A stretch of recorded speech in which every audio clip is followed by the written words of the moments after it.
ZZZ is in a weird situation because as of right now, its closest competitor, in theory at least in terms of mainstream, overall well-known gacha games, would be something like WW. And Wuthering Waves, I think at launch, I would have said it was a worse experience, but Wuthering Waves has at least added a lot of quality of life. Now, ZZZ is doing the exact same thing as well. The social features are expanding. We now have the tower here, and the tower it's fine.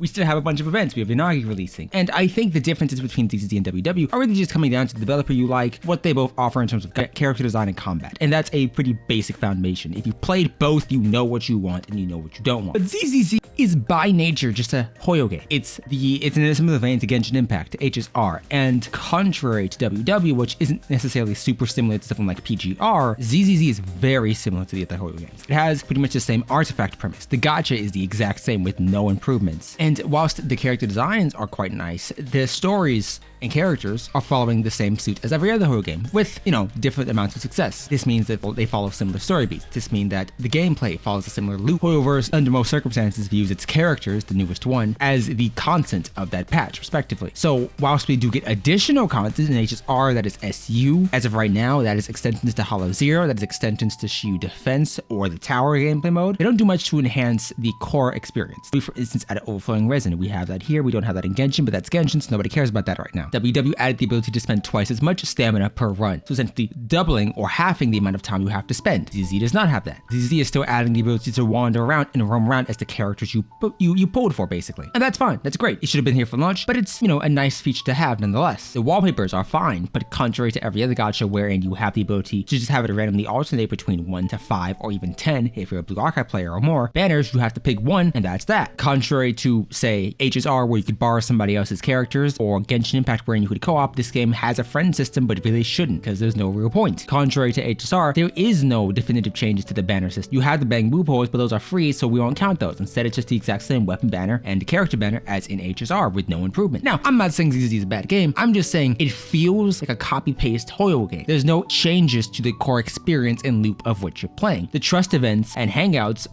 they're not good. The voiced ones are fine, yes, but they don't inherently do anything because Hoyoverse doesn't necessarily take risks with their characters. Lucy's, Qingyi's, Nekomata, Koleda, Seth, and so on don't inherently change your opinions about the character because they don't do much with the character. Now, I know they're expanding on this, but as of right now, at least at launch, none of these do anything exceptionally risky with the character. I'm not asking for riskiness. There's no fan service, so it's a very safe game, for better or for worse. Inherently speaking, gameplay is still bound by the similar Hoyo constraints of the newest character, under most circumstances, brings something of value to the table. Now, what this usually translates into is the newest character having a very meta-defining trait. Caesar has a shield, but if you're ignoring Caesar's shield mechanics and bringing to the anomaly mechanics, you really have to consider the fact that post-Ellen, every other character has basically had the ability to ignore a lot of the effects that launch characters have. If we're looking at Ellen, for example, we're looking into her skills, she requires somebody to be of the same faction or attribute. Everybody else requires somebody to fulfill either the attribute requirement, or if we're looking at Qingyi here, for an example, just somebody to fulfill a specific role, i.e. attacker, supporter, or anomaly. And that very heavily affects the restrictions you would normally have. Ellen is much more team restricted than somebody like, as an example, Qingyi, Inagi,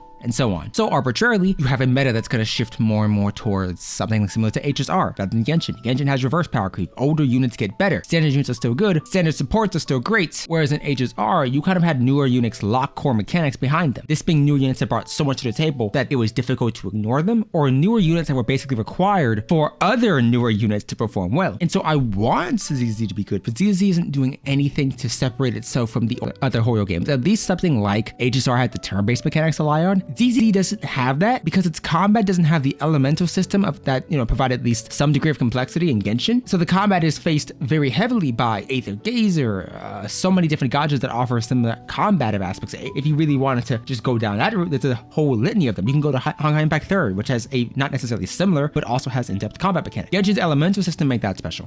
HSR's turn-based mechanics make that special, but then you had Break and Super Break and so on. ZZ has Stun, and that's really it. And especially as they remove the ability for each team to share an ult, and everybody gets their own individual ult, it's gonna become a lot more like Genshin, wherein You have skill spamming, your ult spamming. That's pretty much all you're doing. That's your normal rotation. Unless the mechanic is charging very slowly, in which case, what was the point? This is in a weird case. I like the design, but it feels like a Hoyo game, and without much changes to the gearing system that has been plaguing every Hoyo game, it's very difficult to make a case for this being a unique experience when there's so many other games that offer the exact same experience, if not better quality of life, better development, and or better generosity. But hey, it's a mainstream Hoyo game. You can't expect much. I want to know, what would you like to see? I'm expecting Hoyo to continue adding stronger, better, and much more impactful 5 stars, while slowly leaving out the 4 stars, or making the gap in strength between a 4-star and a 5-star much wider, to the extent to where endgame content basically requires you to have that 5-star that's either on banner or for that specific team. As an example, Ron May for Firefly team, where they gradually push out older characters. Maybe Anomaly would be the meta to the extent to where crit-based characters don't work. Or Miyabi to heavily power creep somebody like Ellen. But that's just me. Tell me your thoughts down below, and I'll see you next time.